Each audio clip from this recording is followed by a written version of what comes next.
gente! Bem-vindos à nossa quinta e última aula da semana, sem dúvidas. Gente, muito obrigada pra você que ficou aqui comigo até o final, pra você que tá assistindo essa aula agora e pra você que vai entrar em contato pra tirar suas dúvidas sobre o assunto coesão textual.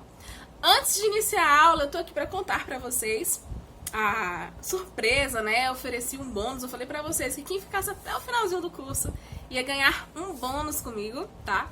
E eu vou contar pra vocês que bônus é esse. Que rufem os tambores. Gente, o primeiro bônus é a avaliação do seu texto. Você pode escrever aí uma lauda, tá? Até uma lauda, vamos combinar assim. Que é uma página com o tipo textual que você objetiva, né? Com esse curso, com essa semana sem dúvidas. Com esse momento nosso de estudo. Então você pode escrever a sua lauda, manda pra mim no meu e-mail, linguisticanp, n de navio, @gmail.com. Manda pra mim, gente, até a segunda-feira, tá? Você tem aí o dia de hoje, você tem o domingo, você tem a segunda-feira inteirinha pra mandar pra mim o seu texto. O que vai acontecer? Eu vou fazer uma avaliação chamada avaliação diagnóstica e vou escrever ali tudo que você pode fazer pra melhorar o seu texto. Vou te dar um norte, tá? Dos seus pontos fortes, aqueles que você tá andando bem, e os pontos de aperfeiçoamento, aqueles que exigem um pouco mais de estudo. Assim você consegue montar um planner para poder focar nas partes que precisam ser melhor desenvolvidas, tá bom? E o segundo bônus é um desconto, tá? Para você que quer fazer um curso para aperfeiçoar sua escrita, independente para qual finalidade seja, que tipo textual que for, tá? Tem um desconto aí de 20% para todo mundo que participou da Semana Sem Dúvidas, que ficou até o final aqui com a gente, assistindo as aulas e que quer agora dar uma focada, sabe? Eu quero estudar mais específico aqui nesse assunto, nesse tipo textual, quero treinar, quero ter consultoria, quero ter mentoria, tá?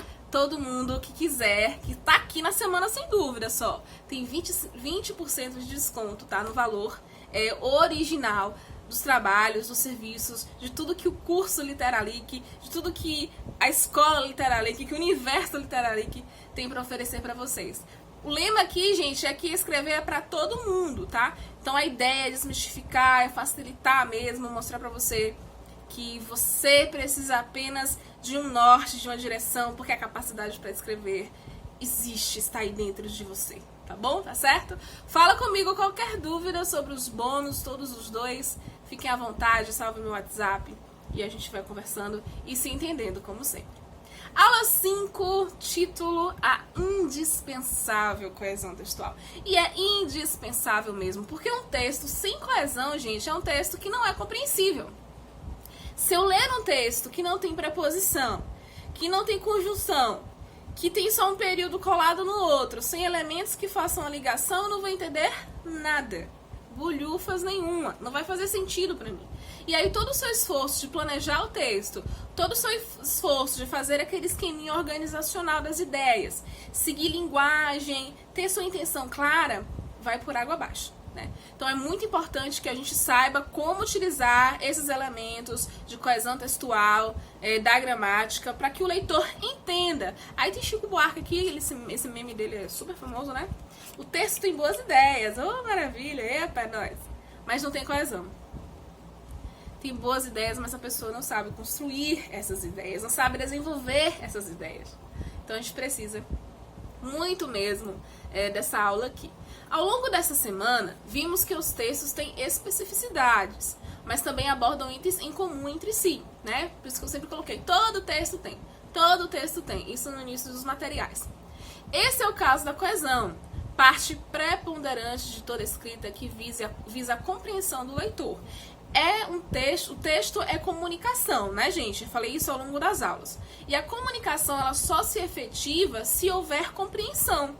Se eu conversar com alguém e a pessoa não me compreender, não houve comunicação, houve uma tentativa, falha. Mas a comunicação realmente ela não chegou a existir. Então a coesão, ela ajuda nesse processo mesmo. Um exemplo bem básico aqui, para você poder entender como que funciona a coesão, tem aqui, ó, pegue 3 cerejas. O período seguinte inicia assim: coloque-as sobre a mesa. Esse as aqui, que tá coladinho no verbo, né, tá fazendo a retomada do nome cereja. Retomada de 3 cerejas, porque tá no plural. Então, gente, eu tô fazendo aqui uma retomada, estou utilizando um elemento de coesão para fazer referência sem precisar repetir. E essa é uma das grandes magias da coesão. Porque se você repete a mesma palavra no seu texto, demonstra que seu vocabulário é pouco. É um vocabulário muito limitado. E isso não é bom para você. Não é bom para quem tá lendo o texto, porque fica cansativo, direto aquela palavra, cereja, cereja, cereja. E não é bom também na hora que vai ser avaliado o seu texto, né? Que demonstra realmente que não há esse estudo prévio. Só fazer um adendo aqui, gente, bem importante sobre o texto de marcas de conteúdo. Eu falei para vocês que é interessante que haja a colocação da palavra-chave ao longo do texto. Mas a colocação da palavra-chave, ela também segue algumas características específicas. Se você não veio na mentoria me perguntar individual, eu vou falar aqui agora já para te dar essa ajudada, hein? Normalmente, você tem aí o espaço de 10 palavras para colocar novamente a palavra-chave, né? Aquela mesma palavra que tem o tema do seu texto. Então, até no marketing de conteúdo, até no texto que visa ranquear no Google, você não pode ficar repetindo a mesma palavra toda hora, porque isso não te ajuda a ranquear nem a vender, tá bom? Então, vamos lá. Tipos de coesão textual. Esse aqui é um conteúdo mais extenso, né? Vocês têm aí um material em PDF mais detalhado, explicando os tipos de coesão que existem e também alguns exemplos, né, dos recursos de coesão que vocês podem utilizar. Meu objetivo aqui na aula, depois vocês leem o material com bastante calma para entender como funciona, é que você entenda a importância de você saber colocar esses elementos e como que você tem estratégias para evitar a repetição das palavras, tá bom? Então, a coesão referencial consiste na menção de elementos que já apareceram ou que ainda vão aparecer. Então, são chamados de anáforas, usadas para se referir a termos que já foram citados no texto, né? Anáforas e catáforas, que é usadas para se referir a termos que serão citados na sequência do texto. Nesse caso aqui, tanto as anáforas como as catáforas, né, que são pronomes, que podem ser pronomes, eles são ótimos para evitar que você repita a mesma palavra. Em vez de você falar o substantivo, você utiliza um pronome correspondente, por exemplo. Na coesão referencial, os termos conectivos anunciam ou retomam as frases. Então, referencial para fazer referência, algo que você disse na frase, ou algo que você algo que você vai utilizar, tá? Que você vai citar no seu texto. Então, para isso, eu posso utilizar os pronomes, como eu falei, tanto os pessoais quanto os possessivos, além dos demonstrativos e expressões adverbiais de lugar. Só revisando rapidamente, pronomes pessoais são aqueles que acompanham as conjugações do verbo, eu, tu, ele. Os pronomes possessivos são indicados para falar de posse mesmo, né? Minha garrafinha de água, meu óculos, né? E os pronomes demonstrativos, que são utilizados para localizar, digamos assim, espacialmente ou dentro do texto, alguma coisa. Que estava na primeira temporada, se eu não me engano, eu trabalhei com isso, porque eu falei da diferença do isso e do isto, tá? Recuperem esse material.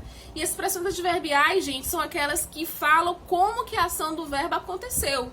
Então, quando eu digo de lugar, eu estou falando em qual local a ação do verbo aconteceu, tá? Dormir na cama é um lugar. Comi sentada na cadeira, né? O sentar na cadeira é o lugar onde eu comi, onde eu fiz essa ação do verbo acontecer. Então, todas essas expressões que especificam, que dizem como que a ação do verbo aconteceu, são os advérbios, ok? Coesão lexical, gente. Léxico tem a ver com palavra, com vocabulário, tá bom? É o conjunto aí de vocábulos que a gente utiliza, que a gente tem no nosso sistema. E aqui diz assim, a coesão lexical ocorre quando o termo é substituído por outro, dentro do texto. Então, nesse caso aqui, eu utilizo sinônimos ou antônimos para fazer essa coesão lexical. Para não precisar repetir a mesma coisa, eu vou e escrevo uma palavra que tem o mesmo significado, o mesmo sentido, para não precisar repetir. Também é bem importante a gente saber utilizar esse tipo de coesão. Por elipse. Elipse, gente, é uma figura de linguagem, inclusive bem importante para a gente usar a vírgula certinho. A elipse acontece quando eu omito um termo que já foi dito antes. Então, eu faço a omissão desse termo, mas na construção do meu da minha frase, do meu período, fica claro que eu estou me referindo a esse elemento que foi citado anteriormente. Também é bem útil para a gente não precisar repetir.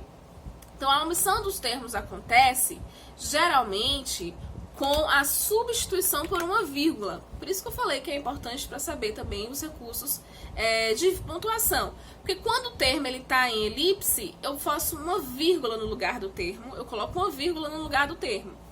Inclusive tem post lá no meu Instagram, @prof.tauana, falando sobre isso. Tem um exemplo lá de verbo, né? Que a gente fez a omissão do verbo, fez a elipse do verbo. E aí quando foi o momento de repeti-lo, no próximo período, nós colocamos a vírgula, para que essa omissão ficasse gramaticalmente correta. Então a gente pode usar no lugar de pronome.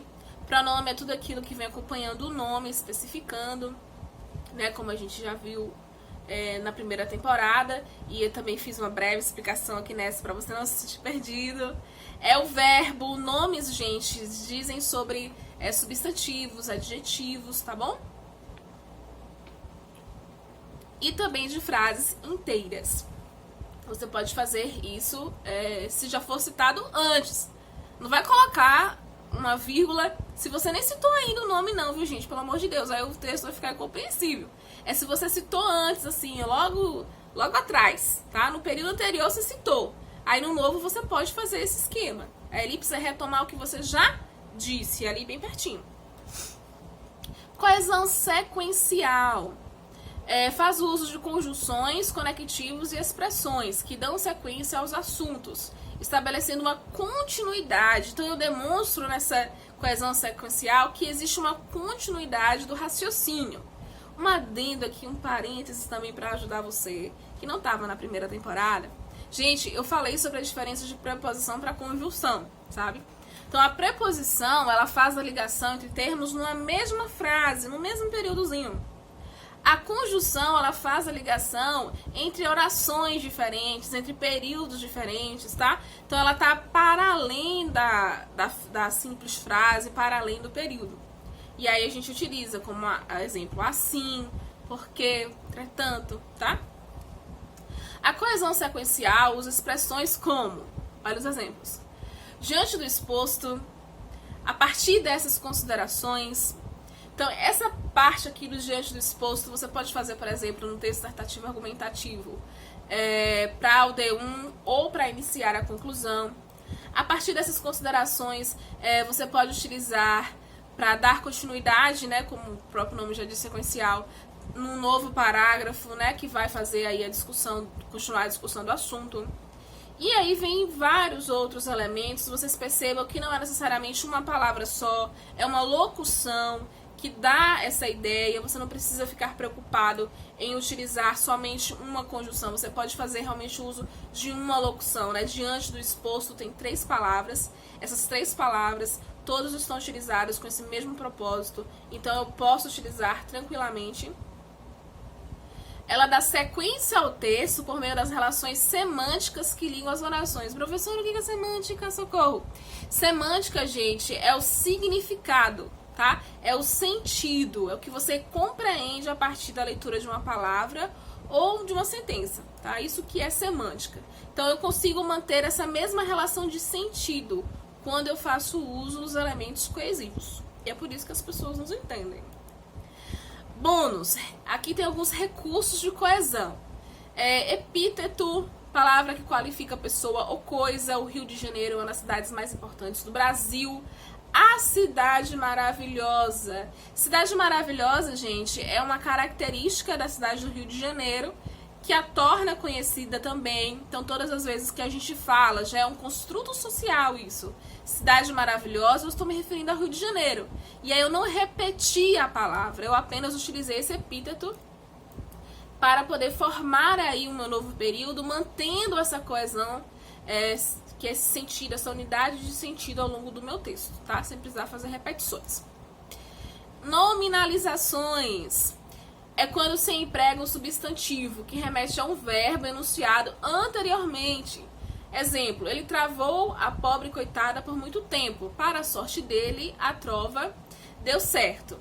Então, gente, essa colocação aqui do segundo período faz essa relação de sentido com os termos, né? A pobre coitada, que tem o A aqui, que retoma o termo pobre coitada, faz essa relação de sentido sem que haja a necessidade da repetição de palavras.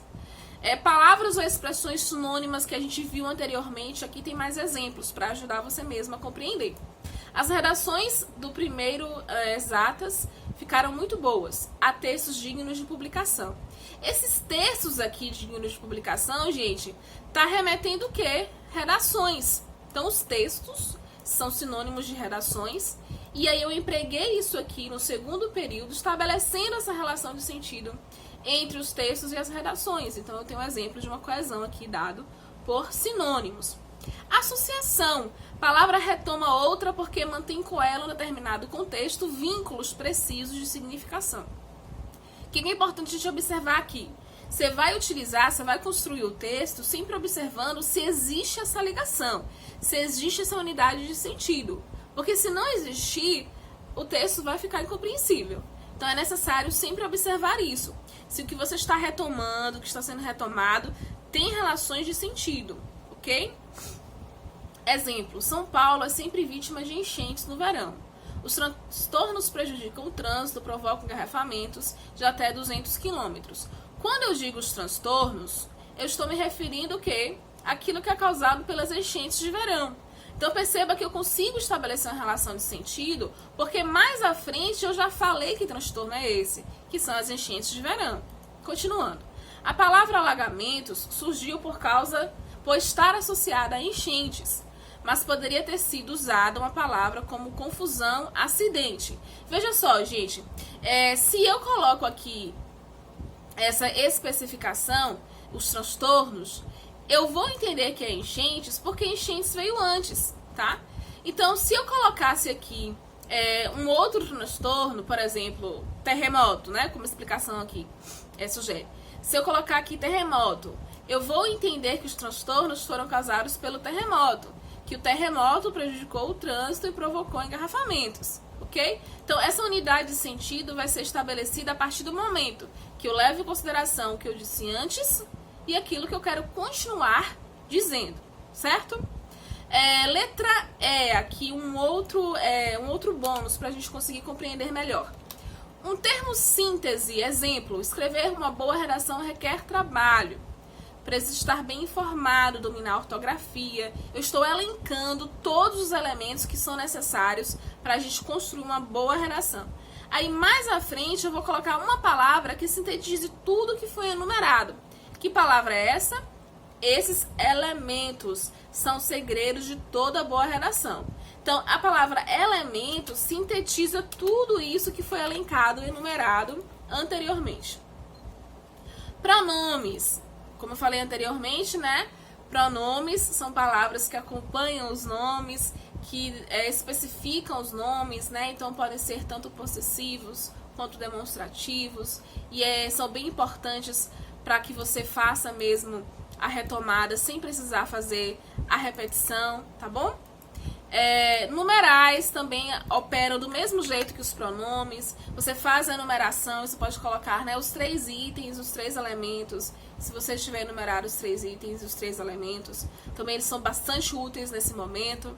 Advérbios pronominais são os advérbios que indicam lugares, né, aqui, ali. Não posso faltar a escola. Lá, com certeza, é o melhor lugar do mundo. Sala de aula virtual também é o melhor lugar do mundo. Então, gente, esse lá aqui tá fazendo a retomada de quê? Da escola, né? Então, eu utilizo também esses termos para retomar sem precisar repetir. Esse meme aqui, gente, tá assim, o menino vestiu o casaco, pois estava com calor. Isso é coesão. Eu quero ver se vocês descobriram bônus de interpretação de texto. O que tem de errado aqui nessa frase? Por que essa frase virou meme? Conta pra mim no privado se você descobriu, tá bom? Tem um lance aqui que eu não vou falar, senão eu vou entregar o jogo. Eu quero ver como é que vocês estão de interpretação de texto. Mas atenção a esse meme aqui. Elipse, né? Como tá lá mais à frente a explicação, aqui tem exemplo. Na cama, apenas 4 ou 5 pessoas. Na casa estavam apenas... Na cama, ó, na casa, pensando em cama. Ele dormia, acorda, criatura. Na casa, apenas 4 ou 5 pessoas. Na casa estavam apenas 4 ou 5 pessoas. Então essa vírgula depois de casa, gente, tá substituindo o verbo estar, né? Que tá em elipse, ok? É o mesmo exemplo tá aqui. Quanta fofoca há na terra, né? Quanta fofoca na terra. Também substituindo aí o verbo há. Repetição do nome próprio, a gente pode resolver esse problema aqui utilizando os pronomes, não tem problema nenhum a gente fazer isso. A metonímia é uma figura de linguagem que substitui o nome da marca, né, o nome da pessoa que é conhecida por uma característica dela. E aí a gente consegue também evitar repetição. Gente, a última dica que tem nesse material aqui, né, que é um material bem bacana para você ter guardado com carinho, para consultar toda vez que você for escrever, tabela para consulta mesmo, né? Então tem um sentido aqui. Isso é a introdução, começo, quais palavras que eu posso utilizar para fazer a introdução. São sugestões, tá bom, gente? Não é que você tem que começar sempre assim, não. É se você tem dificuldade para iniciar, você gostaria de treinar tendo essas conjunções à mão, então aqui tem, inicialmente, primeiramente, antes de tudo, para dar uma ideia de continuação, progressão de ideias. O que eu posso utilizar dentro do meu parágrafo para linkar os períodos, né, as partes desse parágrafo? Você pode usar além disso, do mesmo modo, ainda por cima, bem como. E para concluir, enfim, dessa forma, nesse sentido, portanto, afinal, lembrando, gente, que a conclusão, ela também vem dentro do parágrafo, ela não vem só como um parágrafo distinto. Você faz uma afirmação e quer fazer uma conclusão acerca daquela afirmação específica, então você vai fazer uma conclusão também no seu parágrafo, e aí você pode utilizar esses elementos. Tempo, tem aqui logo após, posteriormente, atualmente. Conformidade. Segundo fulano de tal, isso você usa bastante nos textos de artigo científico e também para embasar seu argumento, né? Você vai falar que o argumento é legitimado, então segundo o filme, segundo o filósofo, de acordo com fulano, de acordo com ciclano. Consequência, por isso, de fato, em virtude. E quando você vai exemplificar, que também é bem importante você fazer isso no texto dissertativo argumentativo, no seu repertório, aí você coloca então, por exemplo, em outras palavras, né? Então você tem aí agora uma tabela com vários elementos coesivos para ajudar você a manter as relações de sentido que você deseja estabelecer em cada parágrafo que você escrever. Lembrando, gente, que o ideal é que sempre que você vai iniciar um novo período, que você faça isso com um elemento coesivo, que estabeleça a relação de sentido entre o período anterior e esse novo que você vai escrever. Assim o seu parágrafo fica bem bonitinho, bem organizadinho, mostrando que você realmente tem domínio ali da gramática, que você sabe fazer a ligação entre as partes do texto, e quem lê o seu texto vai entender tudo claramente, sem dúvidas nenhuma. Sem dúvidas nenhuma, foi essa semana, foi essa segunda temporada. E eu espero vocês, gente, na nossa última monitoria, tá bom? Tô te aguardando. A mesma coisa, até amanhã de manhã, até o domingo de manhã, você pode mandar pra mim suas dúvidas, que eu vou te responder, tá? E as aulas, elas ficam disponíveis para serem baixadas também até amanhã de manhã, tá bom? Então você tem até amanhã de manhã para baixar as aulas que você ainda não baixou, inclusive essa de agora, se você não conseguiu baixar por qualquer problema que seja, você tem até amanhã de manhã para fazer o download das aulas, guardar direitinho, com muito carinho, e os materiais em PDF também, guardar direitinho, com bastante carinho, para fazer revisão, para estudar para sua prova, quando você for escrever um artigo científico, você ter o material de consulta e saber como começa, como que desenvolve, como que termina. Olha só que material maravilhoso. Fala sério, você foi me apresentar, não foi? Gente, muito obrigada, gratidão imensa, aguardo os textos de vocês para fazer a avaliação diagnóstica, aguardo vocês aqui no Literalic também, sejam bem-vindos a esse universo maravilhoso da escrita, tá? Um beijão da prof, me acompanhem, estamos juntos, aguardem aí os próximos projetos, tô sempre criando oportunidades para a gente desmistificar esse universo da gramática e da escrita. Tchau, gratidão!